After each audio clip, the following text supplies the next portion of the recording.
Awon may hukulok ka, yanan, luloro. Ika'y nanak na, uli na, puso ka din, ika na. Ay, daray, manggulo. Kasi nung alanak ang kabundukan, kailangan kasi gagawa ka mo dalan da rin tao. Itapin, yung kabundukan dapat atin yung dakala, tanam, pangalagaan.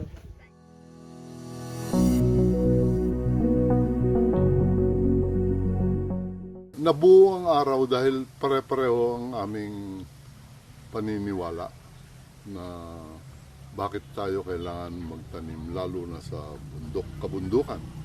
Isa kaming grupo na nagtatanim sa kabundukan o watershed.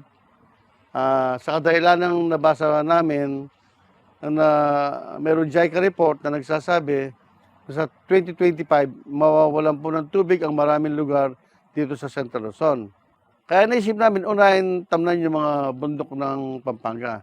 At nauna kami sa kabundukan ng Angeles, which is sa Pambato. Dahil sa tingin po namin, hindi naman namin kakayanin mag-isa yun, naisipan namin mag-imbita ng mga negosyante, mga kaibigan, na mag-adapt din sila ng mga lugar. Halimbawa, 1 hektarya sa isang kumpanya, 2 hektarya sa isang kumpanya. We are taking this as an opportunity to adopt a 1 hectare project in Sapang Bato in order to support the watershed program. With this water shortage problem, very warm weather, which are all sorts of rise of illnesses, no? Like skin diseases, no? Infectious diseases like diarrhea. We can see that commonly now, no? People, especially in this community, they will resort to getting water that are unsafe for drinking, no? Just to survive. Na yung mga panglaba po namin, sasapa po kami. Na gaano, dahil okay pa po yung mga tubig, sagana pa po yung tubig. Pero doon din po kami kumukuha ng inumin po namin pag wala po kami tubig dito sa baryo po namin. Hindi pwedeng maging malusog ang pangangatawan kung ang kapaligiran hindi rin malusog. So we're aiming for a holistic, healthy individual, and that individual is also part of a healthy community. The proper management of the watersheds, our reforestation projects, and planting trees are all keys to prevent the water crisis. Sa tuloy, kung maraming puno, hindi natin problema pati yung baha. Sabi nga nung nabasa namin, pag masyadong malaking tubig, dangerous. Pag maliit yung tubig, dangerous. Ang makakapag-regulate lang na talaga ay yung punong kahoy. We were able to successfully plant almost 400 fruit-bearing trees. No? We are on the first stage of our planting project, and the second stage should be adding forest trees and trees that will complement our fruit-bearing trees for their survival. The tree planting project is not being done by the chapter alone. No? So we are partner with the local community and the caretaker family, the Pan family, no?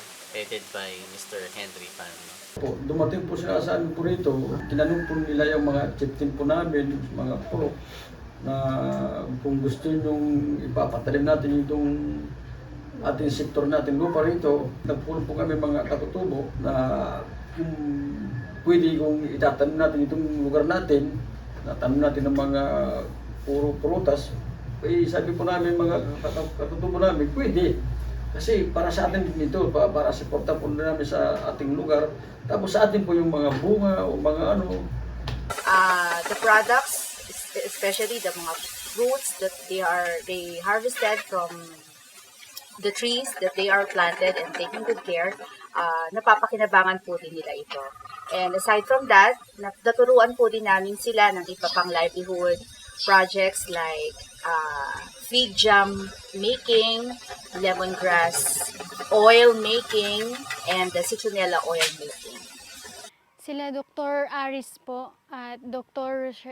Rosel Dr. Menchi at ang mga iba pang pong grupo ng mga doctors ay sila po ay tumutulong sa amin, sa aming dito sa baryo para magtanim po ng mga iba't ibang halaman.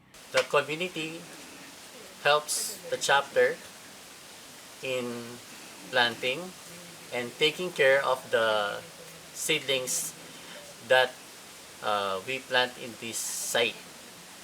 So we provide also livelihood for them, no? Like even some incentives in planting and assisting us. No? We help them in organic farming like compost making, mulching using the dried bamboo leaves, and we also introduce the lemongrass project versus soil erosion. No? We constructed a community toilet that is capable in rainwater harvesting. No? So one of the problem we first encountered here is the health and sanitation problem. So adding a community toilet in this area can solve this problem of health and sanitation, and also education of the community in sanitation methods. No? That could prevent further illnesses and rise of diseases in the area. As doctors, we just cannot be confined in our clinics. We should be socially responsible also. So our project is not just planting trees. We are already setting the foundations for our next generations to come. Yung mga doktor, medyo may kakayanan sila bawat isa na tumulong. Halimbawa, hindi lang yung pagtatanim ng punong kahoy ang tinutulong nila. Tinuturuan nilang gamitin yung mga bubong nila ng bahay nila para sa watering catchment during rainy season. Marami po binigay po sa amin ng mga tulong po sa amin mga doktor. Tulad po ng mga solar sa amin po. Dati po kumakain po ako ng madilim. Ngayon po medyo maliwanag na po yung sa amin po na kabuhayan. Nabibigay po sa akin ng kunting financial. Kaya po doon ko po napapaaral aking anak si Mylene po. Ang mga doctors po, napakalawak ng contact nila sa community. They are very influential people. Araw-araw po marami silang nakakausap na tao. Mga pasyente, nagkukonsulta sa kanila. Pwede po nilang bigyan ng 1 minuto na advice, gamitin yung tubig wisely. The whole community, kung ma-involve po natin, mas maganda through the doctors. Importante po ang kalikasan sa aming tribo ay Tamag-Anchi dahil ito ay napakalaking tulong po sa amin. Doon po kami kumukuha ng aming pagkain araw-araw, lalo na po yung tubig, mahalaga po sa amin. Kahit sa atin po lahat, napakahalaga po sa atin yun. Hindi po kami mabubuhay kung wala po yung kalikasan. Looking back on October 22, 2019, witnessing our child participating in the poster making with the theme Saving Sapang Bato Watershed. Here we are today. The chapter is the artist and the watershed is our canvas. The trees we planted represents the strokes on the paintbrush. Different shapes, forms, lines, texture, and colors are elements of arts and represents life and biodiversity in our environment. Our environment is a big canvas.